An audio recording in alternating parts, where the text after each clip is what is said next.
Hello, my dear friends. Namaste and welcome in our yet another insightful episode of Spiritual Talks. I'm Kavita, your host, and today you must be excited a lot to watch this episode just by looking into the title, that is self love. So, friends, what is self love? We always say we love others, we do a lot of things for others, but what about self love? What we do for ourselves?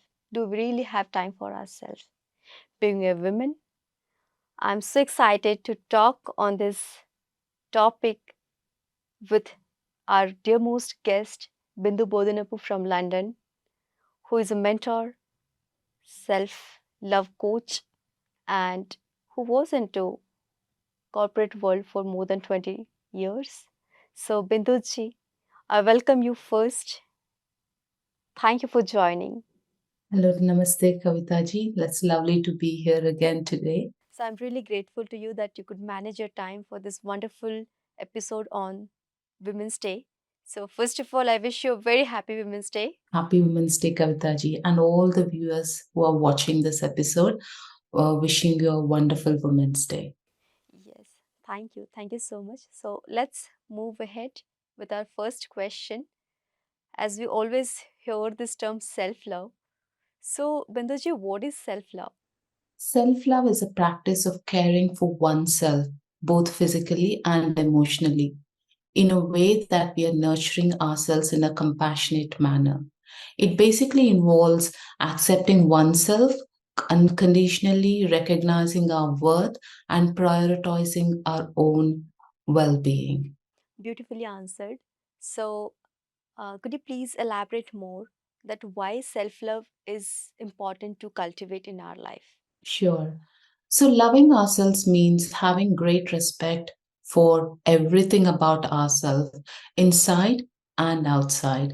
It is a deep gratitude for the miracles of our body, our mind, and our soul. Loving ourselves is an appreciation to such a degree that our heart really fills with overflowing joy of being our own true, authentic self. Yes, yes. As you said, really, uh, I understand, I can relate, but when the term comes, practicing this thing in our life, when women become busy in their life, and especially after marriage, so it is really very difficult to practicing it. Becomes like that. Why this practice is really difficult? Yes, very good question, Kavitaji. The reason why people find it very difficult, and especially after marriage, I can relate to that, is purely because after marriage, there's no time, everyone is busy in their own world. And after marriage, there's a lot of time that goes into looking after, the family, or if they have children, it is a lot of time that goes in. And that is when as a woman, we tend to lose ourselves completely. We don't have any time to care for our own self. And once we have children, it is very natural to put on weight. And this is when every woman starts, disliking about themselves, that self criticism. And also, they compare themselves to unrealistic standards, constantly exposing ourselves to unrealistic social standards of beauty, success, achievement can lead to a feeling of insecurity and self doubt. So, comparing ourselves to others and feeling like you don't really measure up really erodes our self esteem and really fosters self criticism. And this is one of the major reasons why women tend to stop loving themselves. And also, this is after marriage, but there's many more reasons, like past experiences in the childhood, for example. It could be traumatic events or negative experiences such as abuse or bullying or rejection can also impact one's self-esteem and self-worth. These kind of feelings really create a deep-seated feelings of unworthiness, shame, inadequacy that makes us very difficult to love ourselves. And then what happens is a critical inner voice. There is a self talk that happens always continuously. So, this critical voice in the mind, which is normally formed during childhood or could be due to any incidents in life, or could be due to parental conditioning or criticism, or could be societal messages that's been given to a child during the childhood, is what gives us that negative self-talk. So this is why, we find it very difficult to love ourselves. And finally, perfectionism. Many of us try to be very perfect in doing whatever we want. This basically causes a fear in us because of the fear of failure. And this is again a reason why we stop loving ourselves, and which could really hinder our self worth, and which leads to self criticism.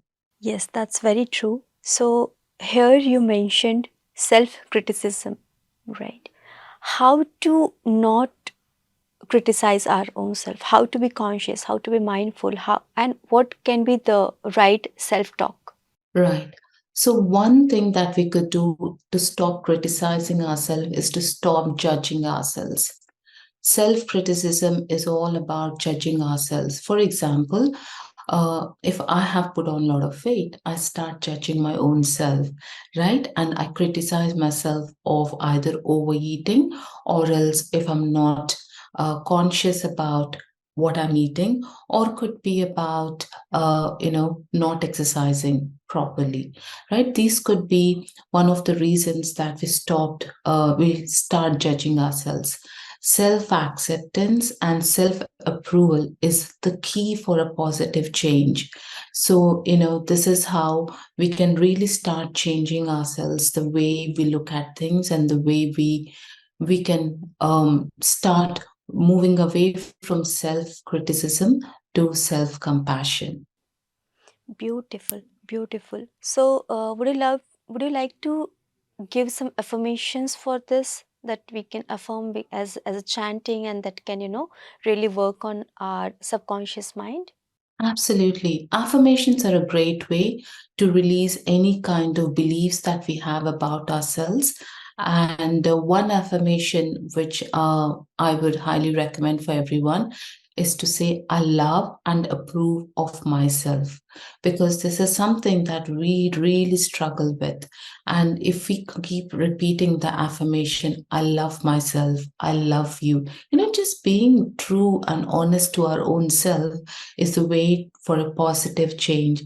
So, affirmation to start loving ourselves is, I love and approve of myself, to stop ourselves from judgments and self criticism. Beautiful.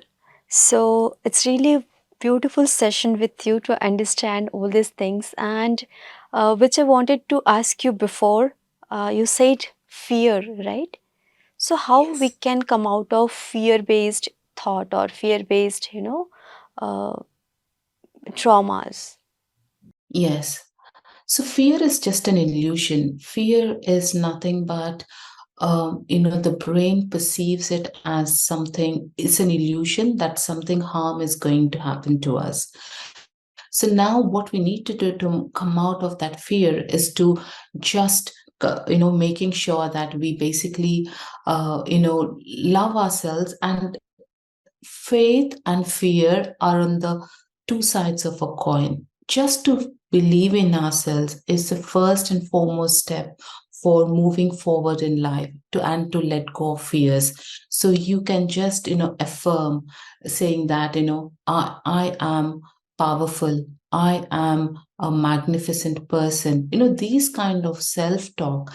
The best way to love ourselves is to release all those negative messages from the past and to live in the present moment, right? Fear is only caused because of the programming that we had during our childhood. In order for us to move forward in life, is to making sure that we release all this kind of that negative self-talk or negative criticism that's happened to us. For example, during our childhood, one of the common phrases, or common words that we hear, or messages that we hear from our parents or teachers or even authority figures, is saying, stop crying like a baby, right? We all hear that Right. when we used to express our emotions. These early messages contribute to our self talk. And the way we talk to ourselves inwardly is really important because it basically becomes the basis of our spoken words. When we don't really love ourselves and we feel very undermine our true potential, we tend to really become very scared of doing new things. We are never open to taking up challenges in life. And this is where the fear is coming from.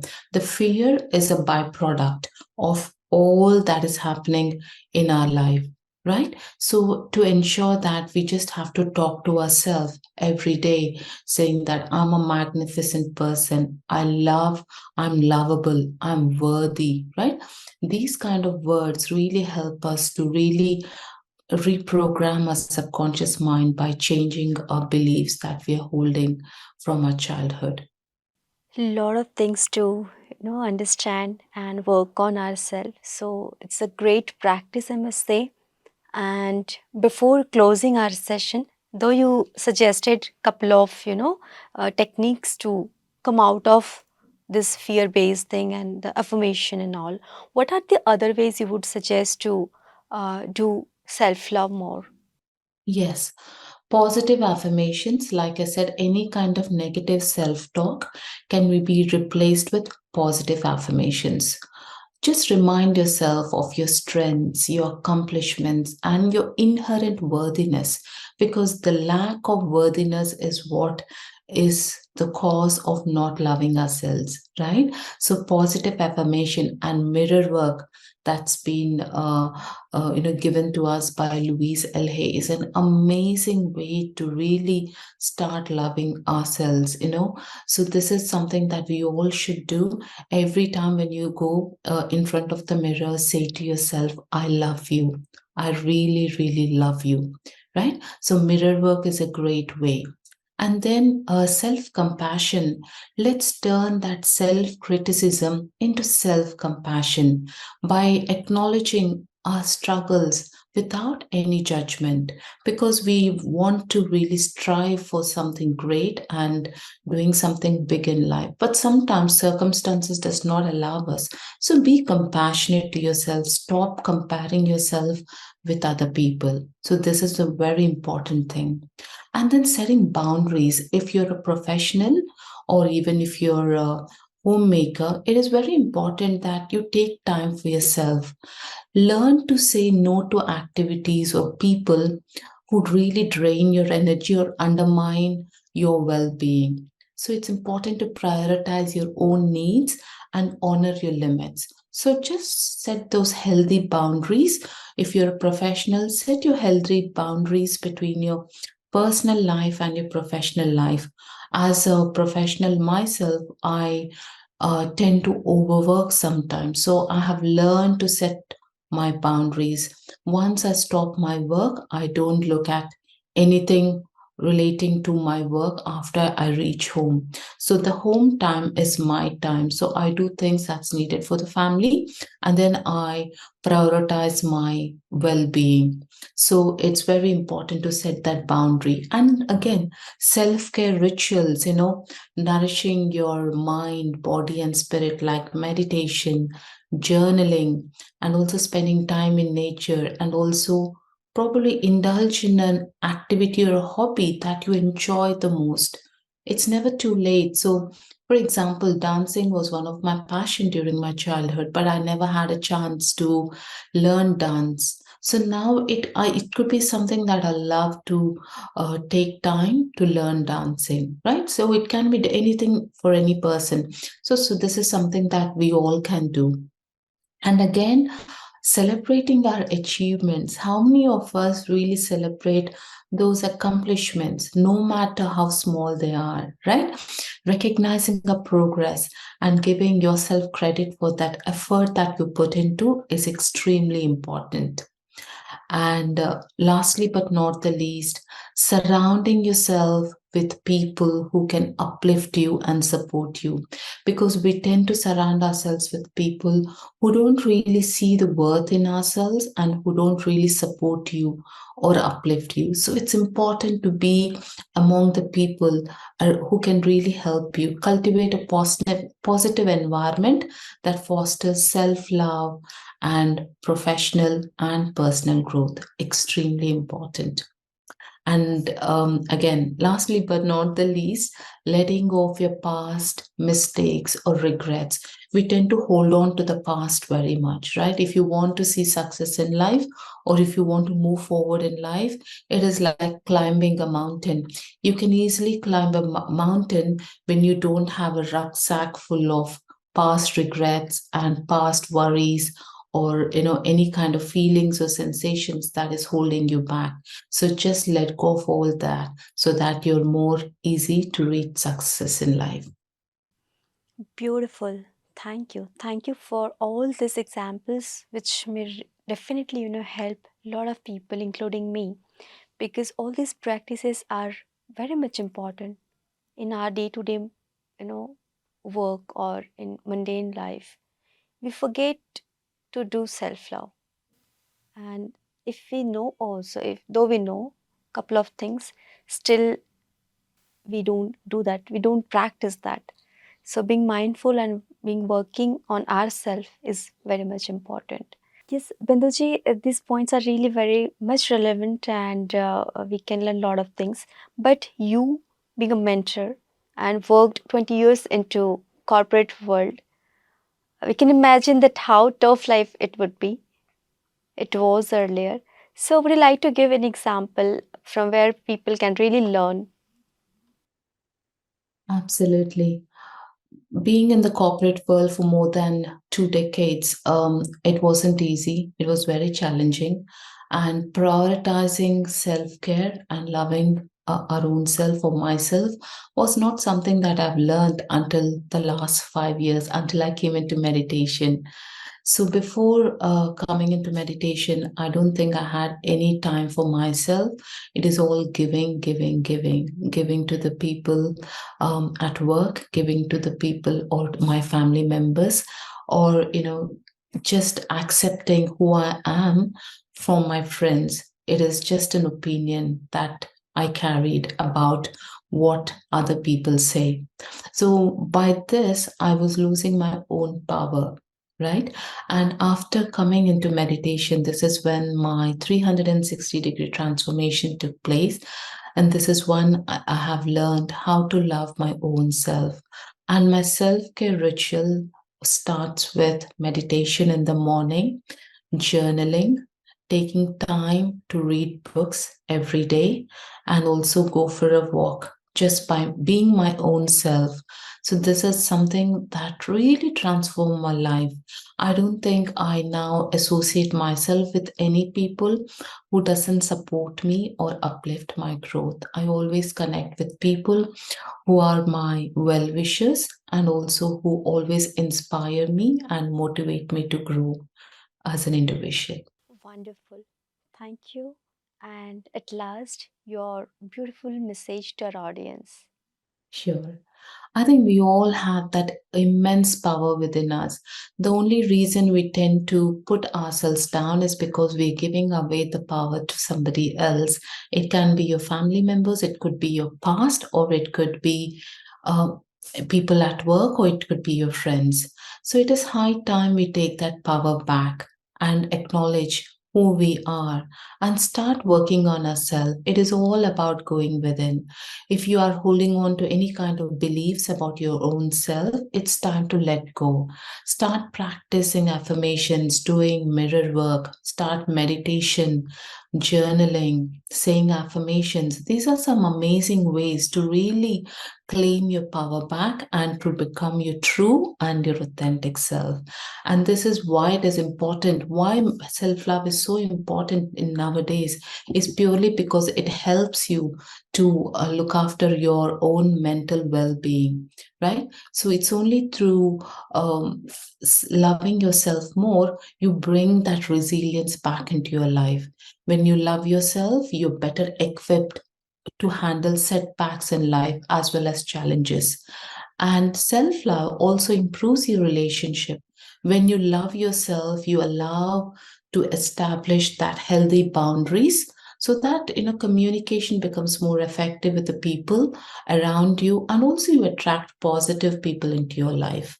And lastly, but not the least, self care and self care practices promote your physical health and also, mental health. And this is the need of the hour in this day and age, because we see that a lot of challenges in life are because of mental health. And this is the best way to bring your power back and make your life so beautiful. So thank you, Binduji. Thank you for coming and sharing all your wisdom and all these points that what is self-love and why we should, cultivate in a right way and how to practice self-love. These points are really very much important.